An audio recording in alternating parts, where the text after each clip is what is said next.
नमस्कार दोस्तों, कैसे हैं आप सभी। आई होप आप सब अच्छे होंगे। दोस्तों, आज की जो मेरी वीडियो है वो है वृश्चिक लग्न वालों के लिए कौन से महत्वपूर्ण रत्न बन जाते हैं जो इन्हें पहनने चाहिए। जी हाँ दोस्तों, यहाँ पर मैंने वृश्चिक लगन बोला है और मैंने बाहर जो टाइटल है वो मैंने वृश्चिक राशि का भी दे रखा है। वो इसलिए क्योंकि ज़्यादातर लोग वृश्चिक राशि के नाम से ही सर्च करते हैं, वृश्चिक लगन के नाम से सर्च नहीं करते। यहाँ पर मैं आपको एक बात बताना चाहूँगी कि आप कभी भी देखो, आप कभी भी रत्नों का चुनाव करें तो आपने जो है हमेशा अपनी जन्म पत्री को दिखा कर के ही रत्नों का चुनाव करना चाहिए। कभी भी ये जानकर कि आपकी राशि क्या है और उसके अकॉर्डिंग आप रत्न पहन लेते हैं, देखिए वो एकदम गलत है। इसकी पूरी जानकारी मैंने आपको, आप ये जो वीडियो देख रहे हैं इस वीडियो में मैंने दे रखी है, तो आप इसको देखिए और आप समझिए कि जब भी चंद्रमा 6th हाउस, 8th हाउस या 12th हाउस में बैठ जाते हैं तो उसमें जो राशि बनती है उससे जुड़ा हुआ रत्न हमें नहीं पहनना चाहिए। ज़्यादातर लोग अपनी राशि पता करके रत्न पहन लेते हैं और राशि आप देखिए 6ठे 8वें 12वें भाव में भी राशि बन जाती है। और राशि आप देखिए आपकी 6ठे भाव में चंद्रमा बैठेगा वो राशि बनेगी, 8वें भाव में चंद्रमा बैठेगा तो राशि बनेगी, 12th हाउस में चंद्रमा बैठेगा तो आपकी राशि बनेगी। और मेरा ये कहना है कि 6th 8th 12th हाउस में जब भी चंद्रमा बैठ जाते हैं तो आपने उस राशि का रत्न नहीं पहनना है। इसीलिए मैं कहती हूँ कि जब भी आप रत्नों का चुनाव करें कि आपने कौन सा रत्न पहनना है, कौन सा रत्न आपके लिए सुइटेबल होगा, तो आप वृश्चिक राशि की जगह आप वृश्चिक लगन, अगर आपका वृश्चिक लगन बनता है तो आप वो चार्ट दिखाइए। तो इसीलिए आप हमेशा अपने लगन कुंडली, जो लगन चार्ट होता है, उसको आप दिखाइए, ठीक है। और उसी के अकॉर्डिंग ही आपको रत्न पहनने चाहिए। देखिए बर्थ चार्ट में बहुत ज़्यादा प्लैनेटरी कॉम्बिनेशंस होते हैं और इसीलिए उनको ध्यान में रखते हुए ही हमें रत्नों का चुनाव करना चाहिए।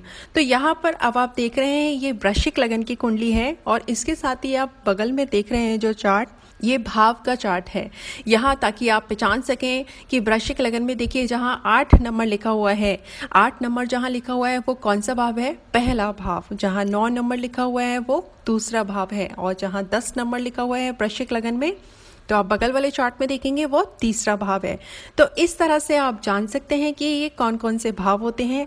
तो अब बात करते हैं आपके लिए रत्न कौन से बन जाते हैं। तो दोस्तों यहाँ पर आप देखेंगे 8 नंबर जहाँ लिखा हुआ है, इसका मतलब ये वृश्चिक लगन की कुंडली है। जिसकी भी जन्म पत्री में आप यहाँ पर 8 नंबर लिखा हुआ देख लें पहले भाव में, तो आप वहीं समझ जाएं कि ये जो है ये वृश्चिक लगन का चार्ट है।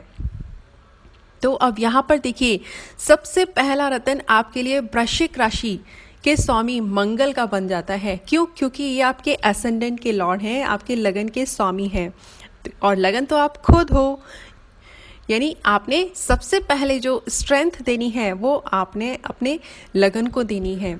तो वृश्चिक राशि के स्वामी मंगल का रत्न सबसे पहला रत्न आपके लिए बन जाता है।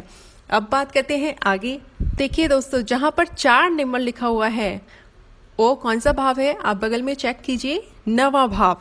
तो 9वां भाव किसका होता है? 9वां भाव हमारे लक का होता है, फॉर्च्यून का होता है, हमारी लॉन्ग डिस्टेंस ट्रैवल का होता है, जो भी हमारा रिलीजन है उसका होता है।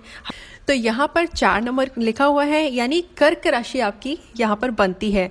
तो आपके लिए जो दूसरा रत्न, महत्वपूर्ण रत्न जो बन जाता है वो आपकी भाग्य में वृद्धि करने वाला चंद्रमा का रत्न बन जाता है, मोती। यहाँ पर आप देख रहे होंगे कि इतने सारे यहाँ पर राशियाँ हैं, फिर भी मैंने आपको जो है एक मंगल का रत्न बताया है और एक चंद्रमा का रत्न बताया है। इसके पीछे क्या कारण है, क्यों मैंने और रत्न आपको क्यों नहीं बताए? देखिए दोस्तों, यहाँ पर हम इस चीज़ को समझ लेते हैं। जहाँ 8 नंबर लिखा हुआ है वो पहला भाव है, तो यहाँ वृश्चिक राशि का स्वामी, तो यहाँ वृश्चिक राशि के स्वामी मंगल का रत्न मैंने आपको बताया है। आगे बात करते हैं, जहाँ 9 नंबर लिखा हुआ है वो दूसरा भाव है। तो दूसरा भाव जो है वो मारक भाव कहलाया जाता है, इसीलिए दूसरे भाव में जो राशि बनती है गुरु की, तो इसीलिए मेरे गुरु का रत्न आपको नहीं बताया है, क्योंकि हमें मारक ग्रह के स्वामी का रत्न नहीं पहनना चाहिए। आगे बात करते हैं 3rd हाउस, तीसरा भाव, जहाँ 10 नंबर लिखा हुआ है। तीसरे भाव में मकर राशि बनती है। 10 नंबर की राशि जो है मकर राशि है। और आगे देखेंगे चौथे भाव में भी शनि की ही राशि है, 11 नंबर जो लिखा हुआ है वो कुंभ राशि है। तो इस तरह से तीसरा और चौथा भाव है वो शनि का बन जाता है। लेकिन अब यहाँ पर हमें मित्रता भी देखनी होगी कि मंगल से, देखिए लगन के स्वामी से जोड़ करके ही हम सारे भावों को देखते हैं। अब लगन के स्वामी जो है मंगल है, अब मंगल की मित्रता शनि से कितनी है ये आप सभी जानते हैं कि शनि और मंगल जो है जब भी इनकी युति बन जाती है तो व्यक्ति के अंदर द्वंद्व दोष लगा रहता है। तो यहाँ पर इसीलिए भी मैंने आपको शनि महाराज का रतन नहीं रिकमेंड किया है। अब आगे बढ़ते हैं पांचवें भाव में, जहाँ 12 नंबर लिखा हुआ है वो है गुरु की राशि। और गुरु की देखिए दूसरी राशि कहाँ पर है, दूसरे भाव में, जहाँ 9 नंबर लिखा हुआ है। इसीलिए जब गुरु का रतन आप पहनोगे तो देखिए दोनों ही जगह से आपके जो है रिजल्ट्स देखने को मिलेंगे, दूसरे भाव के भी और पांचवें भाव के भी। तो दूसरा भाव जो है वो तो मारक भाव है, इसीलिए मैंने आपको गुरु का रतन नहीं रिकमेंड किया है। आगे बढ़ते हैं और जानते हैं कि जहाँ 1 नंबर लिखा हुआ है वो आपका छठा भाव है। अब छठा भाव है तो यहाँ पर देखिए आप मंगल की जो दूसरी राशि है वो लगन में बैठी हुई है। और लगन के लिए तो सबसे पहले आपके लिए रतन बन जाता है, लगन को तो सबसे पहले आपको ताकत देनी है। तो यहाँ पर मैंने आपको मंगल का रतन रिकमेंड किया है।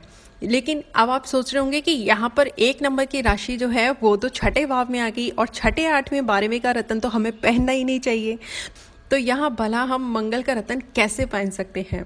आपकी बात बिल्कुल सही है दोस्तों। यहाँ पर हमें और भी चीज़ें देखनी होंगी कि अगर मंगल ग्रह यही छठे भाव में मेष राशि में बैठ जाते हैं तब आपको नहीं पहनना है मंगल ग्रह का रतन। लेकिन मंगल महाराज अगर पहले भाव में है या 9वें भाव में आपकी लगन कुंडली में बैठ जाते हैं तो आप बिल्कुल मंगल ग्रह का रतन पहन सकते हैं, मूंगा। मंगल ग्रह की प्लेसमेंट अगर 10th हाउस में हो जाती है, देखिए जहाँ 5 नंबर लिखा हुआ है, तब भी आप मंगल ग्रह का रतन पहन सकते हैं। हाँ, लेकिन अगर छठे भाव में मंगल महाराज आ जाते हैं तो बेहतर है कि आप ना पहने। तो आगे बात करते हैं 7वां भाव। 7वां भाव में कौन सी राशि है? 2 नंबर की राशि, शुक्र की राशि। शुक्र की देखिए दूसरी राशि कहाँ पर है? 12th हाउस में, 7 नंबर जहाँ लिखा हुआ है। तो इसीलिए भी मैंने आपको शुक्र ग्रह का, क्योंकि एक तो यहाँ 7वां भाव जो है वो मारक भाव है और दूसरी राशि 7 नंबर की राशि 12th हाउस में है, तो इसीलिए 12th हाउस यानी दुष्टाना हाउस, तो इसीलिए मैंने आपको शुक्र ग्रह का रतन नहीं रिकमेंड किया है। अब आगे बढ़ते हैं, जहाँ 3 नंबर लिखा हुआ है वो 8th हाउस है, तो ये तो बुध महाराज की राशि बन जाती है और यहाँ पर मिथुन राशि जो है वो 8th हाउस में है, तो इसीलिए 8th हाउस का रतन हमें क्या करना है? क्रॉस। आगे बढ़ते हैं, जहाँ 4 नंबर लिखा हुआ है वो आपका 9वां भाव है, तो 9वें भाव की राशि का रतन तो मैंने आपको रिकमेंड किया ही है। अब आगे बढ़ते हैं, जहाँ 5 नंबर लिखा हुआ है वो कौन सा भाव है? आपका 10वां भाव, तो ये सूर्य महाराज का भाव है। मैं आपको बताना चाहूँगी कि आप सूर्य का रतन, सिंह राशि का रतन पहन सकते हैं, क्योंकि मंगल और सूर्य में आपसी मित्रता है और आपके कर्म का भाव भी है, कर्म क्षेत्र का भाव भी है। सिंह राशि जो है आपके कर्म क्षेत्र में बनती है, सूर्य आपके लगन के मित्र हैं, तो इसलिए आप सूर्य का माणिक रतन भी पहन सकते हैं। आगे बात करते हैं कि देखिए जहाँ 6 नंबर लिखा हुआ है वो बुध की राशि है, 11वें भाव में। बुध की दूसरी राशि 8th हाउस में है, तो इसलिए बुध का रतन मैंने नहीं बताया है आपको। 12th हाउस जहाँ 7 नंबर लिखा हुआ है वो 12th हाउस है और वो शुक्र की राशि है। शुक्र की दूसरी राशि 7वें भाव में है, मारक भाव में है, तो इसीलिए शुक्र का रतन नहीं बताया है मैंने आपको।